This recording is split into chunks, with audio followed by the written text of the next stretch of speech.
Track Production.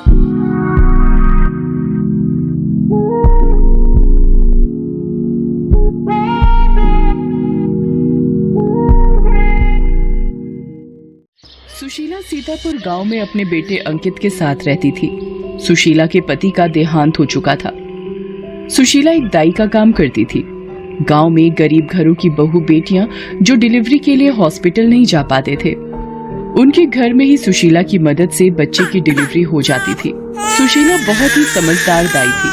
गांव की औरतें उस पर बहुत विश्वास करती थी। एक दिन, अरे सुशीला दाई, जल्दी चलो सुमित्रा के घर। रुको, मैं अपना थैला उठा लूं। अरे रामू भैया, अंकित स्कूल से आएगा तो उसे बोल दोगे जरा, मैं सुमित्रा के घर जा रही हूँ। रोटी चटनी बनाकर रखी है, आएगा तो खा लेगा। ठीक है सुशीला बहन, बोल दूंगा। सुशीला पड़ोस के रामू को बोलकर सुमित्रा के घर चली गई। कुछ देर बाद बेटी की माँ सुमित्रा सुशीला से बोली, सुशीला दाई, तुम पर गांव की हर औरत आंख बंद करके विश्वास कर सकती है। तुम्हारे हाथ में तो शफा है सुशीला दाई, ये लो तुम्हारे 100 रुपए। सब भगवान की मेहर है सुमित्रा बहन, मैं तो बस उसका नाम लेकर ही जच्चा को हाथ लगाती हूँ। गांव के गरीब घर कभी 50 कभी 100 रुपए सुशीला को अपनी मर्जी से पकड़ा देते थे। सुशीला उसमें ही खुश हो जाती थी।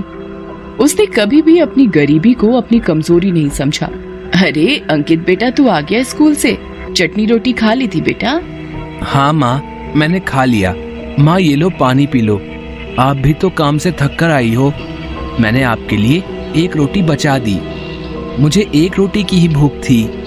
मेरा लाल, मेरा बच्चा, तू मेरा कितना ख्याल रखता है। सुशीला और अंकित दोनों माँ बेटे अपनी छोटी सी दुनिया में खुश थे। धीरे धीरे वक्त ने करवट ली। अब अंकित बड़ा हो चुका था। गांव में ही रहकर अंकित ने शहर के प्राइवेट कॉलेज से अच्छे नंबर से ग्रेजुएशन की डिग्री प्राप्त की थी। सुशीला अब उम्र के साथ बूढ़ी हो चली थी, आंखें भी कमजोर हो गई थी। इसलिए अब सुशीला ने कुछ साल पहले दाई का काम छोड़ दिया था। सुशीला ने गांव छोड़ दिया था। अब वो और अंकित शहर में किराए के मकान में रहते थे।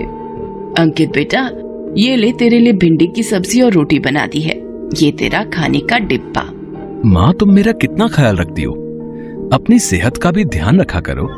अंकित एक ऑफिस में 20,000 रुपए माह की नौकरी करता था, जिसमें से 8,000 घर का किराया और बिजली पानी अलग। बाकी जो थोड़े पैसे बचते वो घर के खर्च में लग जाते। एक दिन, देखो कल्पना, तुम मेरे बॉस की बेटी हो, वो कभी भी हमारी शादी को मंजूरी नहीं देंगे। नहीं अंकित, मैं तुमसे बहुत प्यार करती हूँ और सिर्फ तुम्ही से शादी करूंगी, वरना कुंवारी रहूंगी। कल्पना, मैं एक गरीब परिवार में पला बड़ा हूँ, जिंदगी के ऐशो आराम मैं तुम्हें नहीं दे पाऊंगा। मुझे कुछ नहीं सुनना अंकित, मैं बस तुमसे ही शादी करूंगी। जब ये बात कल्पना के पिता सुमेर चंद यानी कि अंकित के बॉस को पता चली तो उन्होंने साफ इनकार कर दिया। कल्पना, तुम्हारा दिमाग खराब हो गया है, तुम हमारे ऑफिस के एक मामूली वर्कर से शादी करना चाहती हो? अगर मेरी शादी अंकित से नहीं हुई तो मैं अपनी जान दे दूंगी पिताजी। इकलौती बेटी कल्पना की जिद के आगे सुमेर चंद कुछ नहीं कर सका और अंकित से कल्पना की शादी हो गई। शादी के बाद कल्पना अपनी ससुराल आती है। अंकित, ये पिताजी ने हमारे रूम के लिए एयर कंडीशनर भेज दिया है। वो मुझे एसी में सोने की आदत है ना। कल्पना, अभी मैं एसी का बिल नहीं दे सकता, अभी तुम ये अपने पापा को वापस भेज दो। अंकित, मेरे पापा ने ये एसी इतने प्यार से मुझे दिया है, मैं वापस नहीं भेजूंगी। अंकित कमरे से बाहर आ जाता है। अंकित बेटा, इसमें बहू की कोई गलती नहीं है, उसे इन सब चीजों की बचपन से आदत है। तू लगवा दे एसी अगर उसका मन है तो। अंकित मजबूर होकर एसी लगवा देता है। एक दिन, थैंक यू भैया, कितना बिल हुआ? जी 1280 रुपए। अंकित, आज संडे था तो ये मैंने खाने पीने की कुछ चीजें ऑर्डर की थी, 1280 रुपए देना, डिलीवरी बॉय को देना है। कल्पना, 1280 रुपए का खाना? पर आज तो माँ ने तुम्हारे लिए घर पर अपने हाथों से कचौड़ी आलू बना लिए थे ना? पर मुझे पिज्जा, बर्गर, कोक वगैरह का मन था, इसलिए मैंने ऑर्डर कर दिया। मैं माँ जी के हाथ का इतना ऑयली फूड नहीं खा सकती। कोई बात नहीं बहू, ये लो पैसे और उस लड़के को दे दो, वो कब से खड़ा है।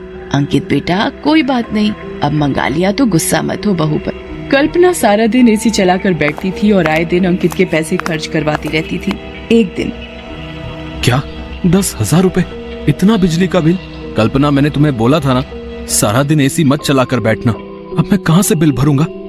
अरे तुम चिंता क्यों कर रहे हो? मैं अभी पापा को फोन मिलाऊंगी, वो जितने मांगू उतने पैसे भेज देंगे।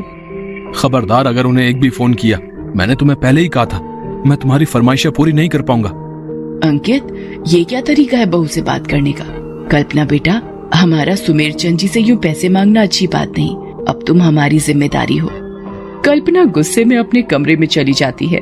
कुछ दिन बाद, क्या हुआ कल्पना, तबीयत तो ठीक है ना बहू? नहीं, थोड़ा जी घबरा रहा है। डॉक्टर का अपॉइंटमेंट लिया है, वहीं जा रही हूँ। ला जरा मैं तेरी नब्ज देखूं, सब ठीक तो है, कोई और बात ना हो। माँ जी, ये नब्ज वगैरह देखना आप जैसे पुराने लोगों का ही काम है। मैं डॉक्टर के पास जा रही हूँ। अंकित, मुझे 2000 रुपए दो जरा। सुशीला अंकित को इशारे से चुप करा देती है। अंकित कल्पना को 2000 रुपए दे देता है। कल्पना को पता चलता है कि वो माँ बनने वाली है। ये सुनकर सुशीला और अंकित भी बहुत खुश होते हैं। कल्पना अपने पिता सुमेर चंद से मिलने अपने मायके जाती है। कल्पना बेटी, अंकित बहुत ही मेहनती लड़का है। उसने मेरे आधे शेयर लेने से भी मना कर दिया। वो खुद कमाकर तुम्हें सारी खुशियाँ देना चाहता है। तुम्हारी सास भी बहुत नेक दिल है। अब तो माँ बनने वाली है, इसलिए खुश रहा कर। सुशीला हाथ खींचा होने पर भी कल्पना को खाने पीने की कोई कमी नहीं रखती थी। अपने बजट से बाहर अंकित भी पैसे खर्च कर देता था, पर कल्पना फिर भी खुश नहीं होती थी। जुलाई अगस्त का मॉनसून तेजी पर था। रोजाना मूसलाधार बारिश हो रही थी। एक दिन, अरे अंकित बेटा, बारिश तो रुकने का नाम ही नहीं ले रही है। रात के 11 बज रहे हैं। बिजली के शायद कहीं तारे टूटी हैं, तभी बहुत देर से लाइट गई हुई है। अंकित, मेरे पेट में बहुत दर्द हो रहा है, डॉक्टर को फोन मिलाओ। अंकित डॉक्टर को फोन मिलाता है, पर डॉक्टर उस वक्त शहर से बाहर गई हुई होती हैं। कल्पना, डॉक्टर शहर से बाहर गई हुई हैं। रुको, मैं पापा को फोन मिलाती हूँ। पापा, मेरी डॉक्टर शहर से बाहर गई हुई है। प्लीज किसी डॉक्टर का पता करो पापा, मेरा दर्द बर्दाश्त नहीं हो रहा। समय बीत रहा था। कल्पना सुशीला को हाथ तक नहीं लगाने दे रही थी। बारिश से सड़कें पानी से भरी हुई थी, तो कोई टैक्सी वाला भी नहीं आ रहा था। अंकित बेटा, कोई भी डॉक्टर अभी ड्यूटी पर नहीं है। रात के 1 बज रहे हैं, फिर भी मैं कोशिश करता हूँ कोई भी कांटेक्ट मिल जाए तो।